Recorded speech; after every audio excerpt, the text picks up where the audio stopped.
এক আত্মীয় বাড়িতে গেছিলাম স্বল্প কিছু সময়ের জন্য। বিকালে গেছিলাম আর সন্ধ্যার একটু পরেই চলে এসেছিলাম।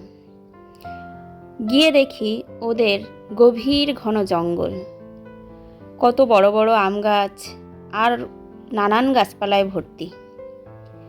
তারপরে দেখতে যাই বিশাল বড় এক পুকুর। যাওয়ার পথে তো ঘন জঙ্গল আর এত বড় বড় গাছ, আর চারিদিকটা পুরো সবুজ সবুজ, দেখলেই মনে হয় তার সাথে মিশে যাই। খুব ভালো লাগে আমার।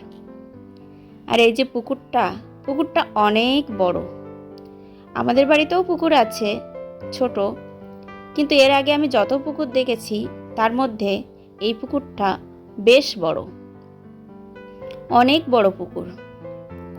পুকুরের পাশে রয়েছে সুন্দর গাছ, আর এই যে নীলকণ্ঠ ফুল গাছ। নীলকণ্ঠ বলা যায় না, ফুলটা দেখতে সাদা কালারের। আর পুকুর পাড়ে রয়েছে সুন্দর শিব মন্দির, ছোট্ট একটা। আর এই যে দুধে আলতা জবা, খুব ভালো লাগে আমার এই জবা।